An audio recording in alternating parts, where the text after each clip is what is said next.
Lior, welcome. Hello. Hi, Amanda. You've got a new album of your own coming out in a couple of weeks. Shall we go straight into one of the songs from it? Sure, yeah. Okay. This is a song called My Grandfather. When I was born, my grandfather held me in his warm hands, and it seems though his eyes are teary, but it's hard to tell from the old photograph. While my brother and sister danced at the feet of his tired and weathered frame, he said, "There's a light to this boy I've rarely seen," and there he gave me my name. Well, my grandfather was a sniper in the Red Army. He never knew any brothers in arms, for on both sides stood enemy. With a cold, unbroken will to survive, his steady hand took aim, and he drank just enough to keep himself warm, for he never spoke his true name.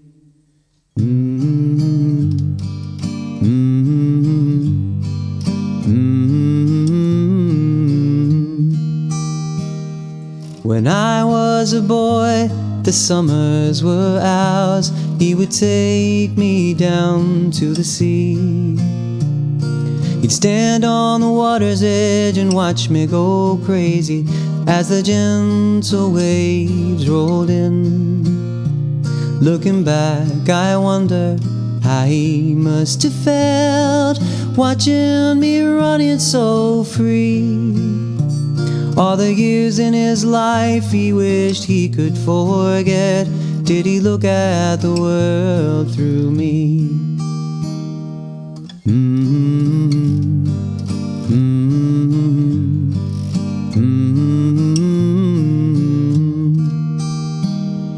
When I was a man, I flew across the ocean when I heard he needed care.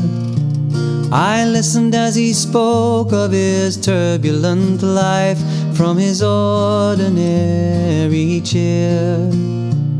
And he ended by saying, "Oh, I've had enough. The time's come for me to go. I have only one wish that is left in me, to be taken peacefully."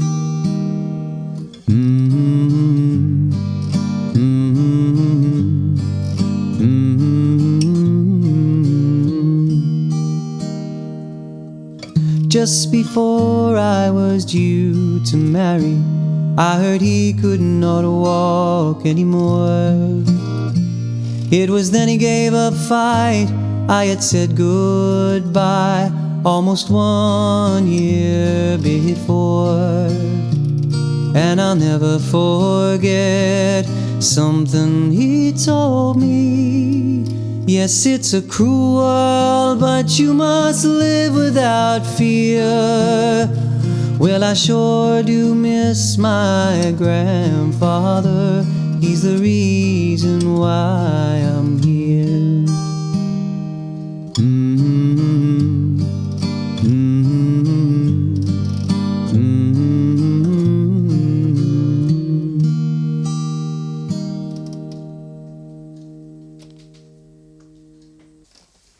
That's a very beautiful song, My Grandfather, performed live in the music show studio by Lior.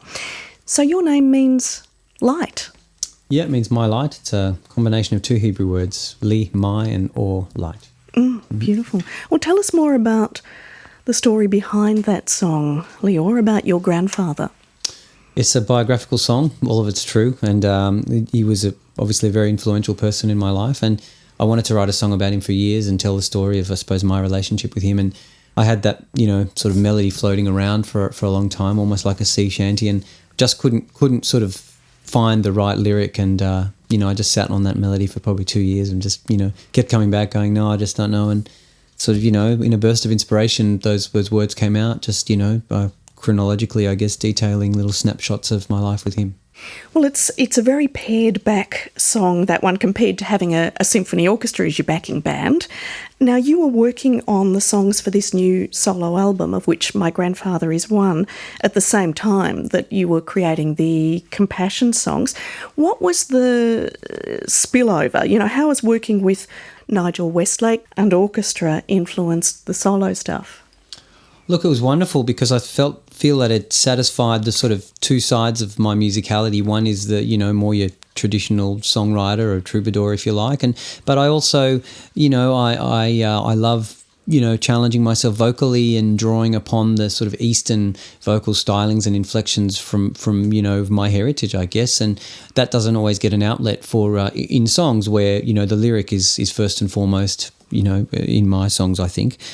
So working with Nigel really gave me an outlet to just focus on vocally presenting, you know, using my voice as an instrument in ancient texts that I'd collected. So both in Hebrew and in Arabic. Correct, yeah. You know, Nigel and I talked a lot about really, you know, stretching and using my voice as an instrument and exploring the different timbres and range within it. So for one piece we said, okay, let's go for something just really low and guttural and marry that with a proverb that sort of suits that sort of power of you singing it deeply, like it's coming from the bowels of the earth. And then there were the more sort of pristine, you know, falsetto, very high parts that married to that. So yeah, the lyrical and melodic choices were integrated in Compassion. Yeah, form follows meaning in a way. That's right. Now, the new solo album, Lior, is called Scattered Reflections. A number of the songs on it, I think, are around the idea of remembering in some way or other. Was that a conscious theme? Yeah, I looked at the end of the recording process, I looked at the songs and I didn't have a name, and I thought, what am I going to call it? And I suppose I drew from two worlds. Like you said, Scattered Reflections seemed to thematically tie up the album in that it is sort of a collection of scattered memories and you know, reflections that I brought to the album.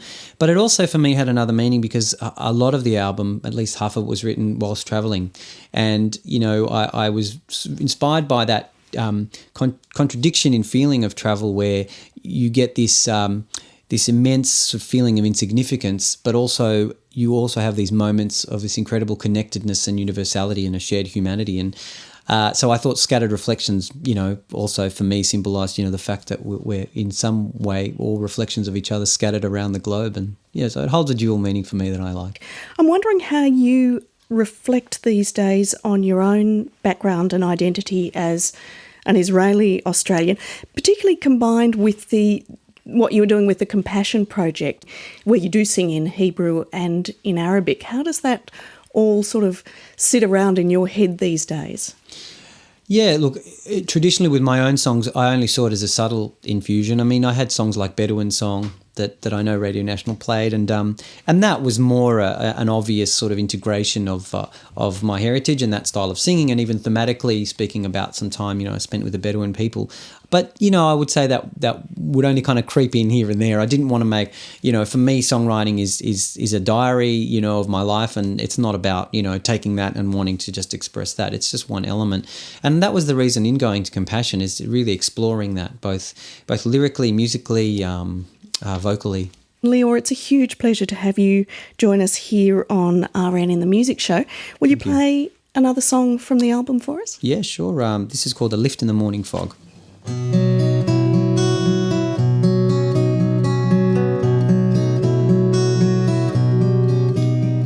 I'd rather have faith in you than in some dream that'll never come true.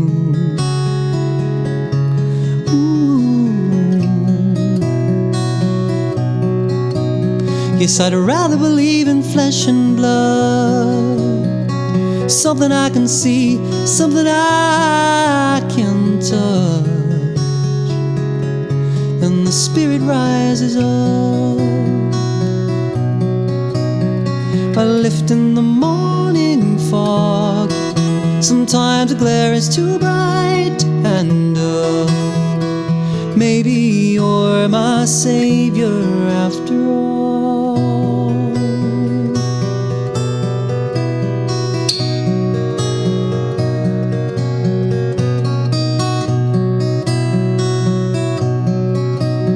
You know, I used to want to go it alone. Strength in my eyes was not needing anyone. Ooh, but I've grown. A lift in the morning fog. Sometimes the glare is too bright to handle. Maybe you're my solace after all.